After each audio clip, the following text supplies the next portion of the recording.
La marge de sécurité appliquée à soi-même. J'ai un principe, c'est lié à l'effort. Tu sais, Audrey, j'ai une capacité de travail qui est plutôt limitée, dirons-nous. C'est le moins qu'on puisse dire. J'ai une énergie qui est limitée, plus que les autres, je pense, si je dois me comparer à la moyenne. Et j'ai une faible capacité à faire des choses que j'ai pas envie de faire. Je connais beaucoup de gens, que ça soit successful ou pas, qui finalement ont une capacité d'abnégation, tu vois, par rapport à ses propres désirs, à sa propre volonté de faire des choses, qui est beaucoup plus grande. Et ce qui est pas mon cas. Donc une des manières d'appliquer la marge de sécurité, par exemple, je m'applique assez peu de contraintes, que ça soit déjà dans le calendrier, d'obligations vis-à-vis des autres. J'essaie finalement de décharger, être minimaliste sur ce type-là, pour encaisser finalement des chocs de volatilité de ma propre énergie et d'être en capacité de quand même en faire un petit peu tous les jours, parce que je sais que je ne vais pas être submergé par d'autres choses. Donc il y a une gestion de l'énergie où je vais plus être à toujours la sous-exploiter plutôt que la surexploiter. Donc en ce sens-là, il y a une marge de sécurité, tu vois. Il y a beaucoup d'entrepreneurs qui sont dans la culture hustle, c'est-à-dire la vie est un combat, il faut bosser sur internet, tu vois Yumi Denzel, d'autres personnes. Je dis parce que c'est le premier qui me vient en tête. Tu vois que le travail c'est important, la discipline, etc. Tu vois. Donc c'est plutôt une mentalité là dans laquelle tu vas chercher à dépasser tes limites pour en accomplir plus, pour étendre finalement ton énergie, ta capacité. Et avec le temps, tu grossis.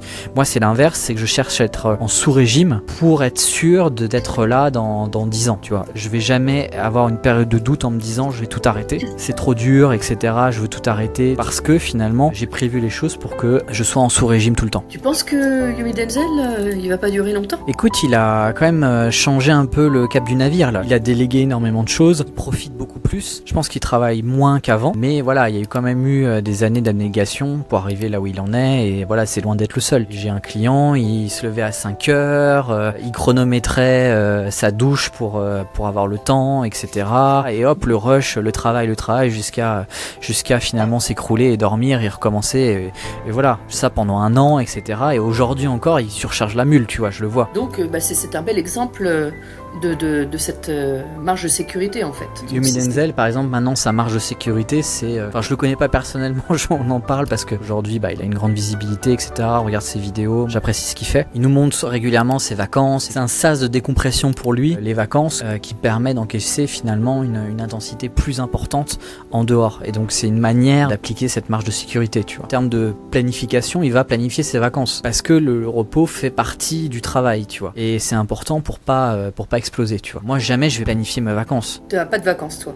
Si, mais alors déjà je préfère un côté plus spontané, tu vois. Je préfère prendre peut-être des moments qui sont un peu plus longs, de quand même travailler un tout petit peu pour pas complètement déconnecter, même si je vais être encore en sous-régime, dans un endroit sympa, etc. C'est une autre intensité. C'est un côté beaucoup plus linéaire, même s'il y a un cycle, tu vois, on parle de cycle. Yumi Denzel va plutôt fonctionner par cycle, dans une alternance donc entre des périodes de travail et des périodes de vacances, de repos, sans travail. Toi, c'est un petit peu différent. Alors, il y a des moments de vacances, un déplacement, mais il n'y a pas... Bah si, il y a une légère baisse de l'activité, mais voilà, c'est... Moi, je suis dans un rythme qui est beaucoup plus constant, tu vois. Je suis dans un rythme qui est beaucoup plus constant. Et donc, moi, c'est le marathon. L'effort constant. En vacances, il y a peu de différence avec ma vie normale, tu vois. La seule différence, c'est qu'on est dans un endroit sympa. Je vais quand même continuer un peu à travailler, même si je travaillais légèrement moins. Mais ça fait pas une énorme différence, alors que t'es plutôt dans des phases de rush. Tu vas travailler de manière intense pour après profiter, tu vois. C'est le fameux truc américain, work hard, play hard. Mais moi, c'est pas du tout le truc, tu vois, c'est... T'es plutôt dans l'endurance, toi, donc dans le côté marathon. Il vaut un petit peu tous les jours, c'est qui veut aller loin, voilà, ménage sa monture. Un petit peu tous les jours pendant 20 ans. Et donc tu considères que les gens qui sont plutôt dans le côté un peu plutôt sprinter, qui font des périodes de travail parfois très intenses, alternant avec des périodes de vacances, ils vont quand même s'essouffler davantage. Ouais, et la difficulté, je pense que pour ce type de personnes, c'est que c'est forcément temporaire, et si t'arrives pas à sentir en toi quand le switch doit être fait, c'est là que burn-out ou simplement t'as envie de faire autre chose, et donc du coup tu vas vas relancer quelque chose depuis zéro qui est différent, au lieu de capitaliser finalement sur l'expérience que tu as accomplie, etc. Le risque, c'est de pas assez s'écouter, alors que le risque finalement d'une type de personnalité comme moi là-dedans, c'est de peut-être trop s'écouter, et donc de pas mettre assez d'intensité, parce que justement par d'avoir une marge de sécurité qui est trop conservatrice là-dessus, et du coup d'être en sous régime par rapport à ce qu'on pourrait accomplir. C'est sûr qu'à chaque choix, alors il y a des avantages qui sont recherchés, mais évidemment il y a des inconvénients, et ça on peut rien y faire, hein.